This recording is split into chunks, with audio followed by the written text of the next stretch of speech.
friends, welcome back to my kitchen. I hope everybody's doing good. Today we're going to be making dilled carrots and we're going to can them to make them shelf stable. I'm using a recipe out of the Ball Complete Book of Home Preserving. If you want to follow along, it's on page 310. It's a pretty simple recipe with a standard brine. You're going to need about 5 pounds of carrots. I just bought the 5-pound bag from Walmart. White vinegar, water, salt, garlic, either fresh heads of dill or dill seed, red pepper flake if you want that in it, and pickle crisp for additional crunchiness if you like adding that sort of thing to your jars. It is imperative when you're canning that you wash and peel and then wash again your carrots, because vegetables that grow in the ground have dirt on them, and dirt is where botulism comes from, and that's what we're trying to prevent by water bath canning these in an acidic environment. So definitely take the time to peel your carrots and wash them well. I went ahead and I did most of it all but one, so I can show you how I do it, and then I cut them into little sticks. You want to keep them pretty small. And all I did really was just take one of my spice jars, because I'm doing pints, and make sure that the carrots were the right size when I cut them. So some of these, as you can see, are really big. But that's okay. I already washed this carrot. Now I'm just gonna peel it. I'm gonna wash it again, and we'll get it chopped up, and we can go ahead and proceed with loading our jars or starting our brine, probably our brine first. Right now I have all of my pint jars in my water bath canner, keeping them warm.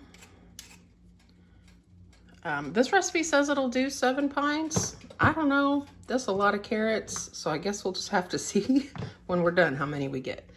If I have extras, I'll probably just chop them up smaller, blanch them, and then freeze them. So let me get this carrot washed and I'll be right back. All right, just a word of advice. I don't know if you can see it on camera, but my hands are orange. My fingernails are orange. If that sort of thing bothers you, then you definitely want to wear gloves while you're doing this, because the carrots will turn your hands and your fingernails very orange. So as you can see, I just took one of these that I measured against my jar, and I used it to cut the carrot into the appropriate length so that they fit into the jar. And all I'm gonna do from here is just split it, flip them over, and I'm gonna, since this is a smaller carrot, I'm gonna cut it into 3 sticks for the end part. Mind your fingers. We don't need any accidents. And then for this larger one, obviously we'll get more sticks out of it because it is much bigger. You can cut these smaller if you'd like them to be smaller. You can cut them into discs if you prefer that. I just like the way they look when they're sticks in the jar. It's a little bit more labor intensive to load the jar so that you can get all of the carrot sticks standing up, but I think it looks really pretty when it's done, and it's worth the few extra minutes for me.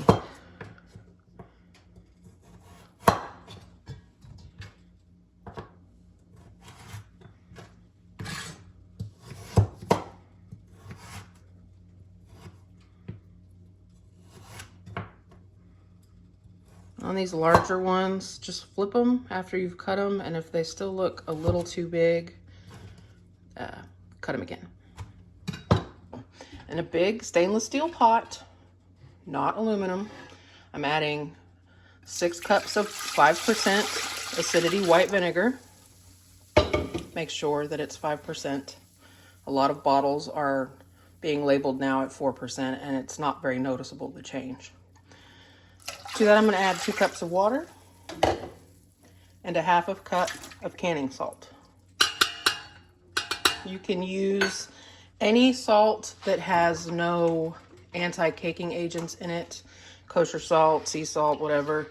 A lot of people use that one out of Utah. Redmond's, I think is what it's called. Just make sure when you read the side of your salt container that it does not have any caking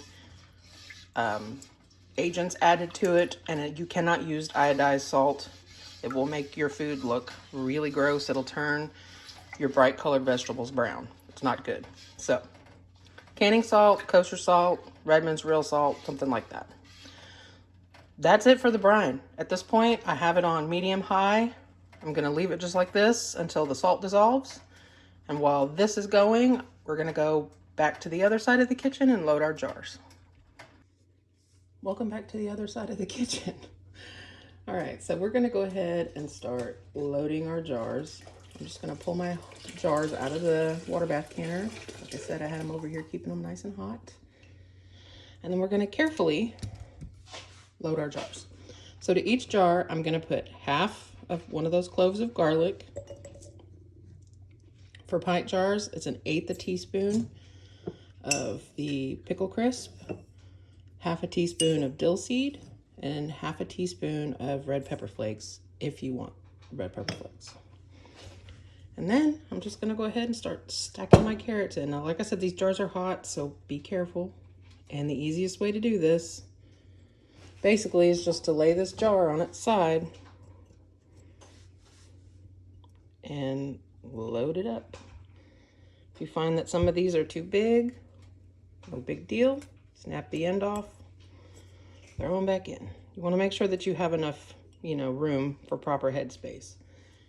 And it appears that I cut some of these long.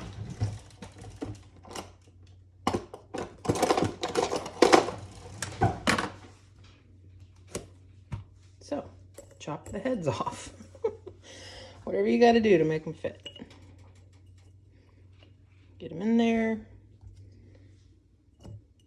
And we're going to pack these tightly because when you water bath can your vegetables, they tend to float up. The tighter you get them in here, the less likely you're going to have just a big band of liquid at the bottom.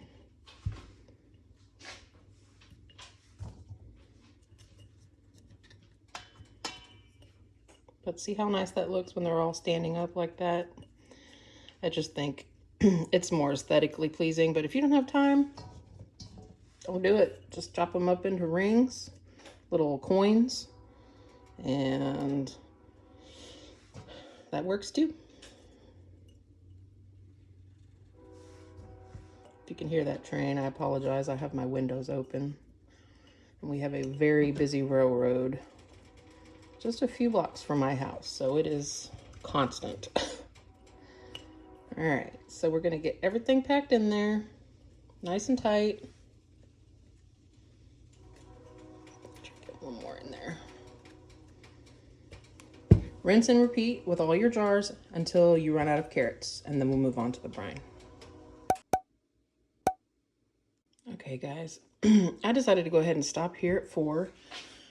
Since my brine is done, I'm going to go ahead and top these off because I noticed that my jars were starting to cool off, and I'm really hoping they haven't already cooled off to the point of cracking. So cross your fingers.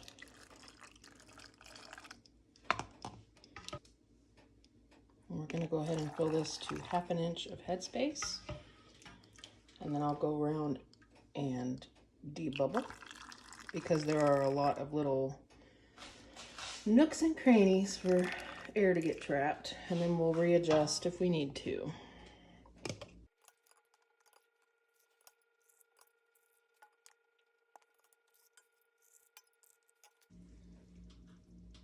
If you notice that your jars are cooling, you can fill one jar at a time and put it back in the canner.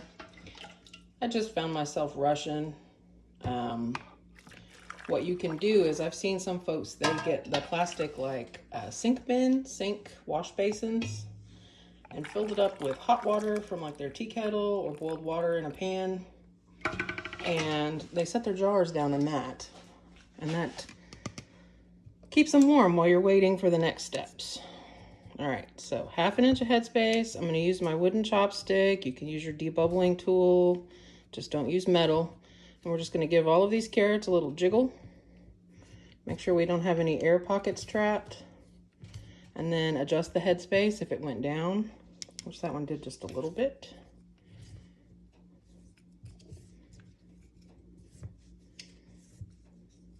This one did a lot. I don't push anybody down that decided it wanted to come out the top.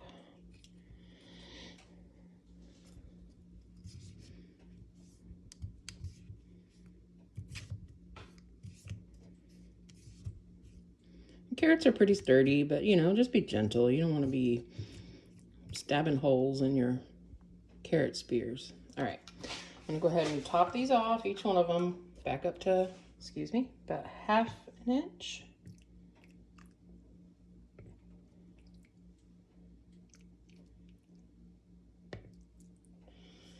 This is the same as it always is, y'all. Clean paper towel, a little vinegar. I'm gonna wipe the rims, check and make sure there's no food, little, you know, seasonings stuck to the top. This gives me a good opportunity to make sure that my jars don't have any chips in them. I found a chipped one the other day. It's just good procedure to get used to doing for multiple reasons. Lid seals, and to make sure that you're not putting a broken jar in the canner, because that's just a waste. At this point, you could swap out your jars. Once it's in the canner, it's too late. So my lids in hot water.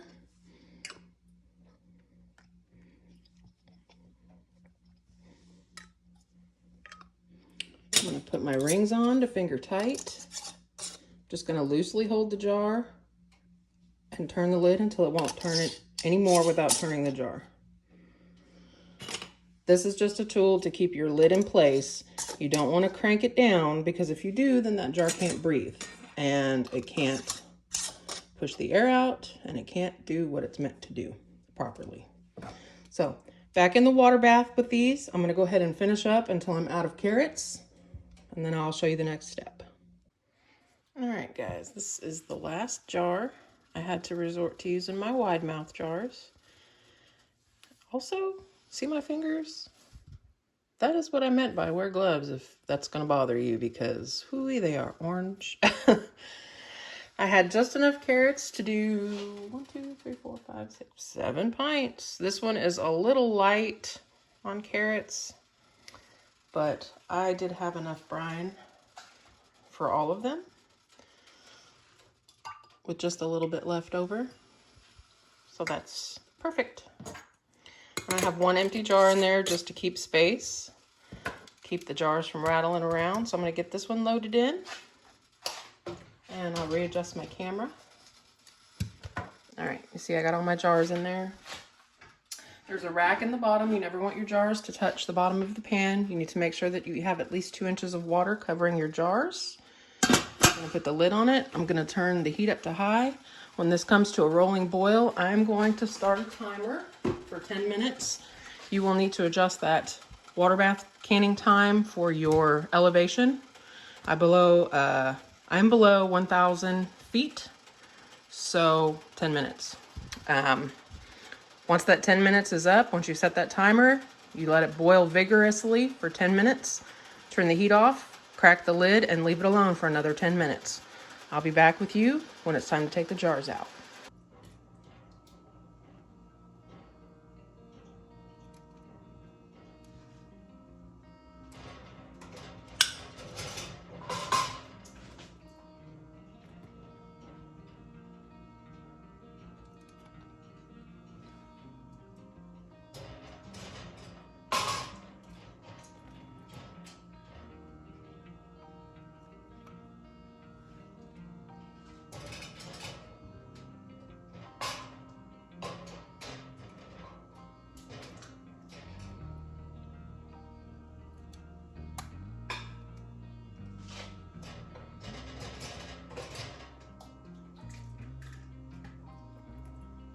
I gave them 10 minutes after they processed for 10 minutes to sit with the lid off.